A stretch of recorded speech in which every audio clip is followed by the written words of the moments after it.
Yes, recording in progress. So, hello and welcome everyone. I should say howdy, because as you may have heard us chatting as we got started here, I am coming to you today from Houston, Texas, and I'm visiting my relatives here. I just got here this morning, and I took the first flight out of Kansas City to make sure I got here in time to be in place for the weekly webinar. So, yes, I was at the airport at before the sun this morning, 5 o'clock, and had a nonstop flight to Houston. I'm glad I made it. And I'm just going to take a point of privilege here. My background that you hopefully can see, I'm at my uncle's house, my mom's brother's house, and this bed that I'm sitting in front of was actually my great grandmother's bed. And so my heart is really full. I did not get to meet my great grandmother. She died 14 years before I was born. But they say I look like her, which is quite an honor. And she was something of a public speaker and a civil rights activist. She was friends with and colleagues with Thurgood Marshall before he was on the Supreme Court. And she also had an audience with President John F. Kennedy during his time in the White House. She met with him more than once, I believe. We have a picture of them together, which is precious. And so I feel like I come by this honestly. Her husband, my great grandfather, was a physician, which I think was pretty rare for someone who was a Black man born in 1890. He was a physician. And he, from what I know of our family history, had something of patient assistance, pharmaceutical assistance. If people couldn't afford to see their doctor or couldn't afford whatever medications they had, he made arrangements like bring me a chicken and I'll give you some aspirin or something like that. So, and so I think that's been passed down in our family, and I'm quite honored to continue their legacy. One more thing, and I promise we'll get down to business. The reason I'm in Houston, other than seeing my family, is that the movie that some of you might have come to see last month, the Mama Joe movie, is traveling around the country. And it is playing tomorrow night in Lake Charles, Louisiana, which is where my family is from. The director did not know this when he made the arrangements for this. He just said, hey, we're going to show the movie in this little town in Louisiana. And I said, that little town in Louisiana is the reason I exist. So I'm super excited to be here. So I'll be traveling over the state line tomorrow. But in the meantime, I'm here with you, and I'm always excited to be with you. Let me do our usual housekeeping notes, which are mute yourself, please, camera on or off. Feel free to use the closed captioning as you might choose to by checking the CC button at the bottom of your screen. We are recording, and this one I think they're all wonderful to watch again and again, but this one I think is going to be a real treasure because we have such a great speaker today. So the link will be in the My Alliance newsletter, and I believe those are all the housekeeping notes. So let's introduce our speaker for today, Mr. Eldine Holtis, and those of you who are on a weekly webinar even one time probably recognize that name and that face because he's usually here with us and always has some great insight to share and keeps me on my toes for sure. And it's about time. I've been hosting the webinar for 3 years now, and it's about time I got around to saying, hey, why don't you come on the webinar and tell us all your secrets? And he agreed so readily. I was just so honored. So Mr. Holtis is 92, which you've probably heard him say before, and very proud of it, deservedly. He lives in Smith Center, Kansas. And this is something I just learned about him when we talked in preparation for today. He never changed his address until he was 90 years old. So just a couple of years ago, he finally got a new address. He lived in the same house from where he was born until age 90. I don't know anybody else that can say that. I mean, what a house that must be, right? And so now still in Smith Center, and came to know the KU-ADRC when his wife was diagnosed with Lewy body dementia. And so he had a caregiving experience and had some interaction and a diagnosis from our co-director, Dr. Jeffrey Burns. And then after Mrs. Holtis passed away, Mr. Holtis participated even more generously by being one of our cohort study participants. And cohort is a study that goes over long-term and looks at brain behavior, brain health, hopefully will unlock some of the mysteries of these diagnoses in both people who have memory loss and people who don't. And I think it's okay for me to say that Mr. Holtis is one of those who is an example of a brain that's aging very, very well. He's a great example for all of us. So we're so grateful to him for doing that. A couple other things you should know. Mr. Holtis is a veteran of the U.S. Army and a graduate of Kansas State University, our friends down the road a little bit. So this is an example of Jayhawk and Wildcat Alliance here today. And he's going to talk with us today about a positive spin on aging and his caregiving journey. And he already told me as we were preparing for today that he expects you all to ask some good questions about his experience. So please do that. Feel free, use the chat if you choose to, unmute yourself, whatever works for you. With that said, Mr. Eldine Holtis, welcome to your turn in the spotlight on the weekly webinar. Thank you for being here. Well, thank you, Kelly. It's a great honor because that to be a part of it. In that, when my wife was diagnosed with the Lewy body, we had experienced lots of dementia because she has her family, the female side, had the genetic disposition to the dementia. And when she was diagnosed, we just kind of surrendered right away. And then after she passed, and what I've learned over the time, and what I'm trying to work with now and try to impart to people, is that there's so many things we can learn about it. Because I really believe if I had known, she died in 2016, if I had have known what I know now, she might have had another 3 to 5 years of a productive life, because just for the people who are watching and on the dementia caregiver side of it, the mistake I made is they're in their own world, and I always tried to bring her into my world. Just for example, Sunday morning to go to church, I would lay out 2 dresses for her. She didn't want to go to church because she didn't want to make a decision on which dress to wear. I learned now that if I was doing it over again, I would only put out 1 dress. And that's just one little thing that I've learned. And we'd always try to bring them back to where we were at. And I've learned now, if I talk to somebody with dementia, I get into their world and talk in their world. So what would you like me to share about my life that Oh, yes. So my first question that I've been intrigued about for a while, and now I can ask and get an official answer and everybody can hear it, is that you're always so proud to tell us you're from Smith Center, Kansas. And as we know, you've lived there long enough to probably be the mayor of Smith Center, Kansas. And so my question is at least 2 parts, might be 3 if I think of a 3rd part. But my question is, can you put Smith Center on the map for us? Tell us where it is in the state of Kansas. And the reason I'm asking that is because I'm something of a geography nerd. I like to know where I am.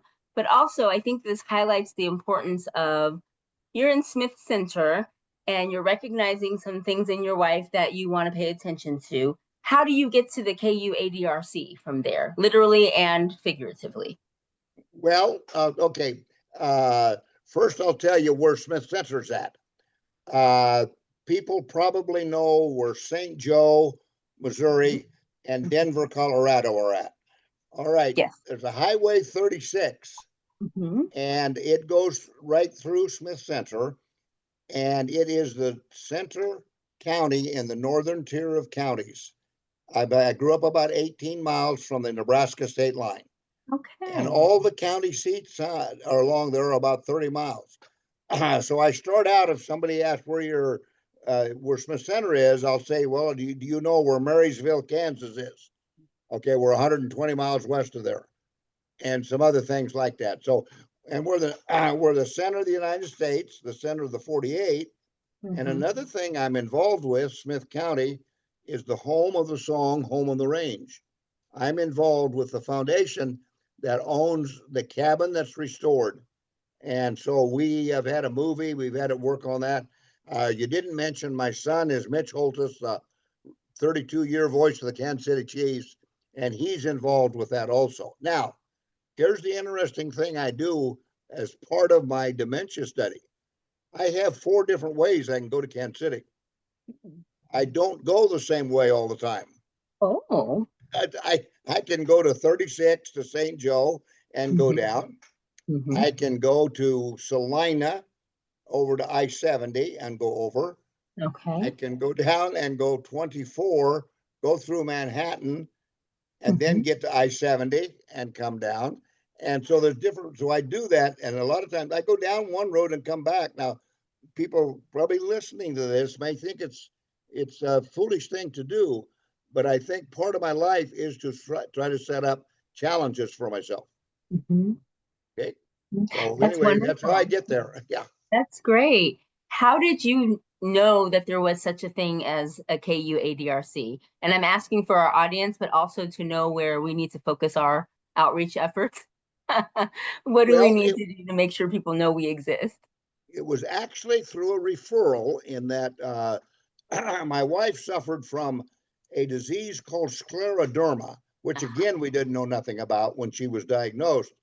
Uh, the and what we had a rheumatologist in Topeka, Dr. Edward Letourneau, and he sensed that he just said, and he didn't say anything about dementia or anything, but he set up the appointment with the KU, and so with Doctor we set up, and to get up again, and that's where we first got talked about it, and that's when I heard the word Lewy body dementia. Well, then it wasn't very long after that that the Parkinson's took over, and I'm also involved with a support group training caregivers up here, and I hear that Kathy, I had a very easy as a caregiver with my wife. That she never fought me. She never. The only thing I thought she didn't like me to leave because she had seen me in he had a picture with Home on the Range where there was the senator from Kansas. I had my picture taken, and she was just pretty sure I was having an affair with her. And how in the world? I mean, she was dead set on that thing. That was a box I couldn't get her out of. But anyway, uh, Mhm. but anyway, with Dr. Burns, then we met, and then uh, I don't know how we exactly. I guess I just read about the healthy brain thing, and I Mhm. didn't start in that till I was 85.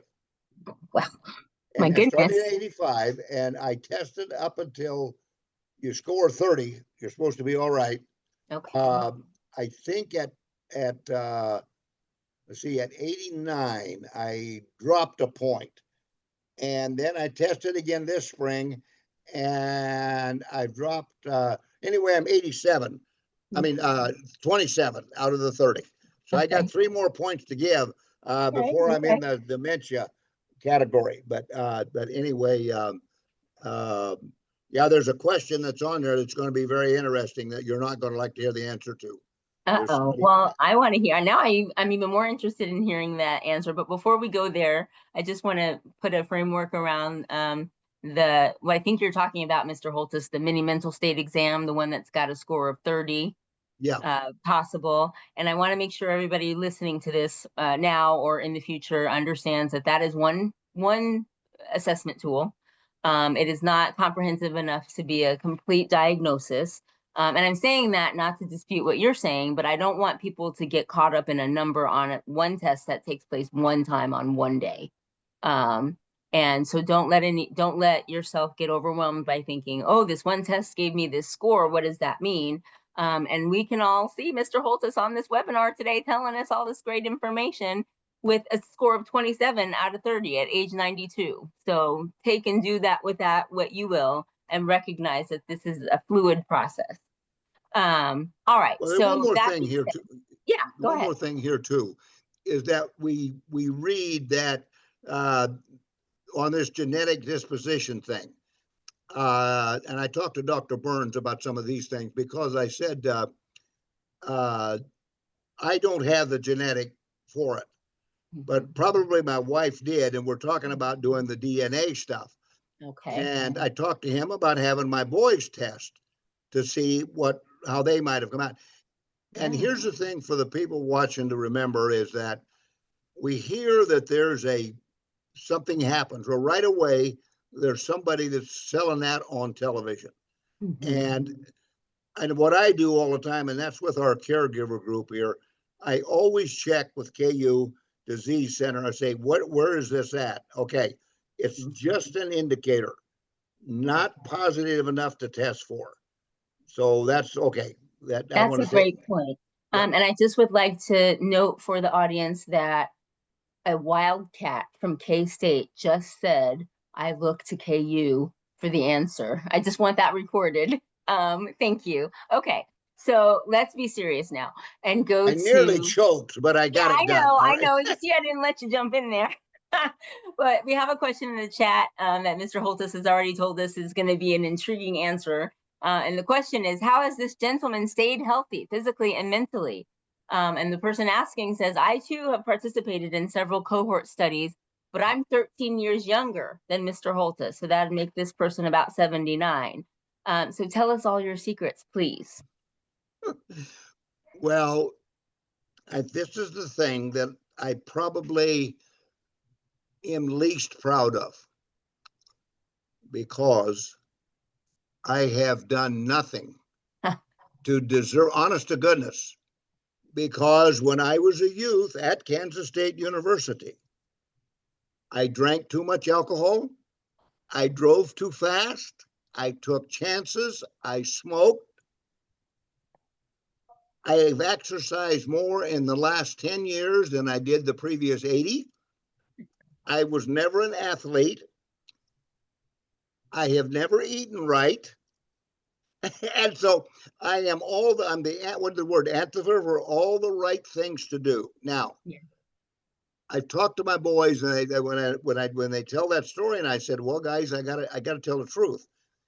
But I think it has been, I think your attitude has more to do with a lot of this other stuff, uh, in that every time I have ever went to the doctor, or my family did, I always believed we were going to be healed.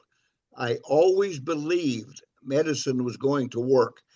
And I think our well-being and our mental part of it, or the mental, is so essential. I've tried not to dwell on the bad things. I try to, if you ask me how I'm doing, so many old people, well, it will start out with what's wrong with them. Or they'll talk to their children and they'll ask their children for something. Well, you wonder why nobody wants to talk to you, because you're talking negative stuff. And I think being positive is probably the number one thing to well-being. And for example, good son, bad son, I've got a younger brother that did everything right. In fact, he even became ordained as a preacher. He's had everything wrong with him. He's had prostate cancer. He's had diabetes. He's got all kinds of stuff. And so it's not genetic, but I think it's just mental. Is that that makes sense to the person who asked the question?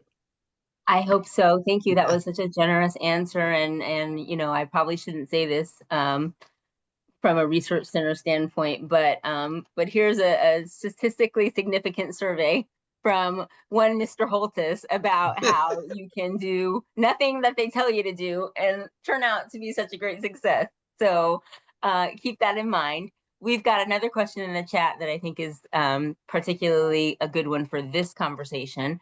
And the person says, my wife has Lewy body dementia, diagnosed about 5 years ago. She's up and down on her mental ability. And the caregiver is noticing her emotions drive all of her interactions. And he says, I'm a practical and logical kind of guy. So, Mr. Holtis, do you have suggestions on the best way to communicate better with her? Sometimes I think she doesn't have the disease, and other times I get frustrated with her inability to solve things on her own like she used to. I think that's something a lot of us who have been caregivers can relate to. Well, here's the thing, is that I learned about this after the fact, I think, and that pretty much the way it was with my wife. I mean, we could play cards. Yet she was mentally able to play like a 7-card pinochle game and stuff we played, and then about an hour, and then her mind would drift. but I don't know how much of that was Parkinson's. And the other thing is that, and I don't know what her things are. One time she woke me up in the middle of the night and said, "Your shoes are in the bed." Oh, And I turned on the overhead light. I went and got my shoes out of the closet and showed her. mm, She still said my shoes were at the foot of the bed. So I just sat down and I held her. mm. She said, "You're holding me too tight." And I said, "No, I'm not. Uh-oh. Just wait." And all at once she relaxed and she says, "I really make it difficult for you, don't I?" Mm. And so that's the emotion I'm guessing he's dealing with. One time she's the loving young lady that he married, and the next time he doesn't understand her. But work to get into her box at that time, to whatever mood Wow. she might be in. Is that any help? I think it is beautiful. I hope the person asking the question found it useful. I think that really gets at the heart of a lot of what happens in our brain with a dementia diagnosis. I've said this before on this webinar, we so often think of dementia as just being about memory, and it is quite significantly, but it also changes the way our brains help us to interact emotionally um, with the world. And that's harder for people to do. And sometimes it feels intentional, and other times you think, well, of course this is happening. This is because of a diagnosis. And this disease, I'm sure, is hard on the person with the diagnosis, but it is a different kind of challenge for our caregivers who are doing heroic work, getting through the day. We've got another question in the comments that I'm glad you latched onto this because I wanted to bring this up too. And the comment is that the answer was interesting. I agree. And that your wife had both Parkinson's and Lewy body dementia.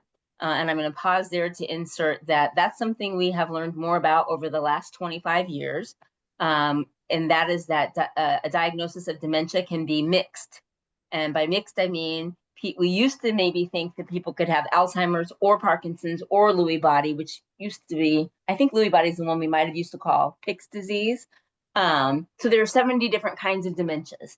And when I was new to the Alzheimer's world, we thought these were all kind of in silos. We thought you had one diagnosis of dementia, but not another one.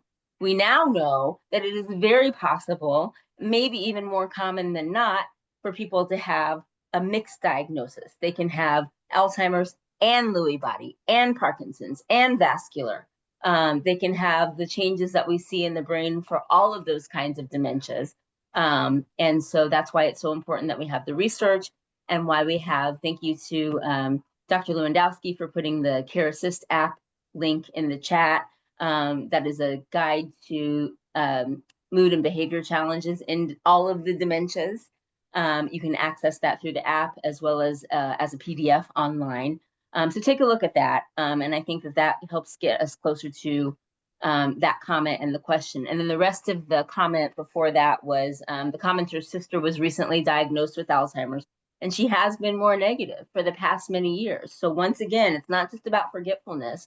It is very often a change in our literal cognition, the way we think and the way we move in the world, that makes things harder, justifiably harder. We're not saying people shouldn't feel overwhelmed by this disease. We recognize it and we find some strategies like Mr. Holtis has for managing that one day at a time, 1 week at a time, for however long that journey might be. So I have another question, and you all feel free to use the chat if you continue to have questions. But my question is, Mr. Holtis, at 92, you have been a witness to how we talk about dementia and aging for, let's say for 80 years on the conservative side. So you've watched the world change what we say about memory loss. I remember probably when I was a kid, we called this old timers disease, and we called it senile dementia. We called it senility. And those words, especially senility, come from, it's either Latin or Greek or one of those old languages. Senescence, which means aging. And I think that has contributed to this idea that all of this is a normal part of aging. Well, we know now that it's not. Alzheimer's disease is not a normal part of aging. It is a diagnosis, just like heart disease might be. But I'm wondering if you wouldn't mind telling us what you might have thought about aging and memory loss when you were a K-State student, and how that's changed over the decades. Well, I had we didn't know anything about it, and and like you say, it was considered an old age. The other thing, people weren't living that long. But I remember one time it was where my father-in-law lived out to Lake Elbow. There was a lady there that well, I don't know what they called it then or the whatever, but she would come into people's houses. If the door was open, she'd walk through them and go around this lake where they lived. But here's the thing I think, and you can correct me if I'm wrong here. As I look back, I think the early mistake was made that it was a mental illness. And I think that drugs for mental illness were used, and that created a lot of this bizarre behavior of what happened to people. And now that we've understood that it is a physical condition with mental uh, with the mental presentation of it, why we understand we're treating it better. Now, the other thing I would say too is if you have someone early on, like I'm saying, I've lost the 2 points. I can see things in my life now. I call it adult deficit deficiency. I have to really concentrate to complete a task. Now, the cognitive ability, I think, is the clue. My wife always balanced her checkbook. One day she said, Dean, I forgot what to do. She had totaled her outstanding checks and didn't know what to do next. Her mother, both sisters, aunt, and grandma all had dementia. Her mother had 2 bills to write: REA, electric bill, and water bill. She paid the water bill twice and forgot to pay the electric bill. And that was the indications there. There with that. Now, the other thing, there was a question about the Lewy body. Who was the comedian that had the Lewy body dementia? That was Robin Williams. Robin Williams. Now, my understanding, and you've probably learned more now, is there can be dementia alone, there can be Parkinson's alone when they are together. Now, my wife never exhibited Parkinson's probably till the last maybe 6 months of her life. It didn't manifest itself. So it might have developed after the dementia. There's other people that have Parkinson's and they live for a long time with Parkinson's. I had a cousin in law that was about 20 years in a nursing home with Parkinson's. Sometimes it hits it early, sometimes it hears it, but that really we're talking about the mental part of it now. I don't know anything about that physical part, but the mental part. I guess I think I've answered them there. Yeah, that was exactly right. Yeah, there's been a lot of new understanding of how a diagnosis of Lewy body dementia can coincide with the diagnosis of Parkinson's disease. And I think I remember, thank you, Dr. Lewandowski, for putting the Spark link in the chat. I think I remember from watching the movie Spark about Robin Williams, I think that he did not know his diagnosis while he was alive. I think he knew something was happening. I don't know that he knew his diagnosis was Lewy body dementia and Parkinson's, and so that came posthumously. And whether that would have changed the trajectory of his diagnosis, we don't know. But it certainly was something that you can see in that Spark movie, which I strongly recommend you do. Was tough for him to manage, understandably so.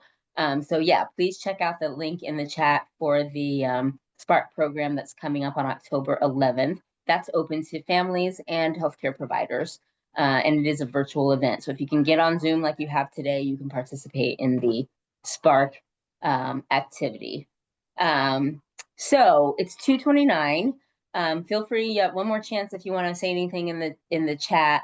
But I wanted to just latch on to one more thing Mr. Holtis said about how our treatment outlook has changed over the last 50, 100 years in terms of diagnosing Alzheimer's disease. And Mr. Holtis mentioned that, we really strongly thought that this was a mental disorder, a mental disease, not recognizing that this disease has pathology, changes in the structure and the shape, size of the brain.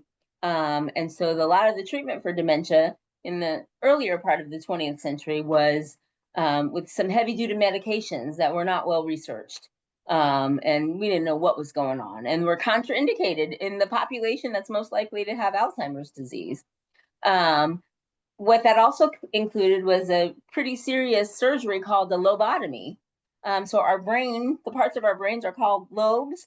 And the intervention for some people, when they exhibited some symptoms that look like what we now know as Alzheimer's disease, is that they would literally cut into people's brains. This was a bad idea for lots of reasons. And so I'm glad we've come so much farther now. We have Dr. Burns and Dr. Swerdlow and Dr. Townley. And if I start calling names, I'll forget somebody. But we have all these great minds at KU and the other 30 or so ADRCs around the country, where we don't have to go cutting into brains, but we can look at things like the new infusions for Alzheimer's disease. And we can look at hot tubs and avocados and exercise trials and the cohort study. We can do all of those things to get us closer to understanding what is going on. I see one more question in the chat. What was that one question on the MMS exam? The MMS is the mini mental state exam. It's a series of, oh gosh, I don't know, 10 questions, a dozen questions that assess how somebody's status is today. So today, August 14th, 2025. That test might include some questions about time and place and orientation. So what is today's date? What is your name? Where are we? I'm going to say I'm in Houston. And some of you will think, what do you mean you're in Houston? Don't you live in Kansas City? Well, no, I'm literally in Houston right now. So that wouldn't be a wrong answer. Then they ask some other questions about memory. They ask to spell certain words, and I'm going to tell you these 3 words, and you got to repeat them back to me. And people get really in a tizzy about that test a lot of the time. You often see it on shows like Grey's Anatomy. They're always, proving that that's how you know something's wrong with somebody. And so I just caution you to be very careful with that. Again, the mini mental state exam is how we did today, not how we might do 6 months from now, not how we were 6 months ago, but it can be a tool in the whole toolbox of let's figure out what's going on in the brain of this person. And so I just saw the comment about the hot tubs. Thank you, Dr. Lewandowski. Did I say hot tubs can help with dementia? I hope so. We have a study right now. We've had a webinar on that. And maybe I'll put the link to that one in one of our newsletters coming up. It's called FIGHT AD. I don't remember what FIGHT stands for, but I do know that HT, I don't think HT even stands for hot tubs, but that's what I tell myself to remember. But it's about heat therapy. We think the heat from a hot tub might be good for our cognition. So I'm not telling you to go out and get a hot tub, but I'm telling you to look at this flyer that we have in the chat now and see if you might be eligible for the hot tub study, which includes coming and getting in the hot tub at KU 3 times a week. I mean, there are worse things that you could be doing with your time. That'd be awful. So check that out. And I agree that it has been absolutely a blessing to hear from Mr. Holtis today. He's staying on my list for another time. He doesn't know that yet, but he is. We'll have to have him come back. Mr. Holtis, any last words for us today? Yes, I would like to close on this, is because what I've done, I'm in a rural small town. We have an outstanding hospital facility and so forth, and we're doing the early detection testing. Now, I don't know here's the answer. And in our support group, people who are caregivers now, I talk about getting the early test. Now, I know, and I recognize now by the testing, and somebody says, well, I don't want to know. If you're talking to somebody like that, or if it's you who do not want to take that test, you're not talking for yourself. You're talking for your children, your spouse, whoever it might be. Because if we're serious about the dementia, you're not going to take care of yourself. And so when you're saying, oh, I don't want to test, you might be creating a burden for your loved ones. To me, not to take the test is selfish and self-centered. Now that's pretty crude and rude, folks, but I'm kind of that way. And, Well, and I great. see, guys, we got 16 comments on there. That means I didn't do it right. So, anyway, if there was a way that they wanted to submit them or whatever, or I'd come back again, if you know what, later on, and maybe we'll have something else. All right. I think that's a great idea. Please, everybody, check out the links in the chat to some of our studies, to support groups. We do have a specific support group for Lewy body dementia. We have a support group for other diagnoses, for people with cognitive change, for caregivers. They meet in person, they meet virtually. We can find one for you. I will post this link to the recording for today as soon as I can. It will be in Monday's issue of My Alliance, so you can refer to that. And I will add, it was such a joy to have someone else be the speaker today. Thank you, Mr. Holtis, for that. And next Thursday, our webinar presenter is Rhonda Osborne, who has a program called This One Life, and she is an expert on end-of-life care. Some of you may have been on our webinar in May, I believe it was, with another person talking about end-of-life care. And we've got a different person coming to talk next week about end-of-life care, specifically related to being a caregiver and having cognitive change. So Rhonda Osborne will be with us next Thursday, and she has already sent me her slides, and they are fabulous. You're gonna really, as much as you can enjoy a topic like that, that's tough, I promise you, you will find it nurturing and helpful. So make room on your calendar for that. Thank you for the shout out to Brain Games with the LEAP program. Our LEAP friends are hosting that on August 20th from 1 o'clock to 2 o'clock. So check that out. I agree that we appreciate the honesty and the straightforwardness of get yourself together and don't be scared to take an early test. The Why movie, we have the link of that in the chat. It is indeed a great message about how to be empowered and why early diagnosis and early detection are so key. And if you don't believe me, you don't believe Mr. Holtis, maybe you'll believe Dr. Burns and Dr. Swerdlow and Dr. Townley, who are on camera in that movie talking about it. So all these great minds and me together are telling you early diagnosis and early detection are important. Okay, thank you, everyone. It's been a pleasure. I'm going to wrap us up for today. I've been in this room with the door closed so I could devote my attention to you. I'm going to the part of the house with the air conditioning now. I do not like this heat therapy that I'm experiencing right now, so I got to go find the AC. And we will see you next week. The movie is the Why movie. To the person who asked in the chat, there's a link to it in the chat here, and I will put a link to it in our Next My Alliance newsletter. How can you be aware of more dementia info? Oh, it's like you're just playing my song here. The best way to keep coming to the My Alliance webinar every Thursday, make sure you get the newsletter, visit our website, kuadrc.org, and you will not miss anything that we know. All right. Thank you, everyone, and we'll see you back next week. Take care. Join Thank you. myalliance.com. Have a good day. Okay. Thank Bye-bye, you everyone. both.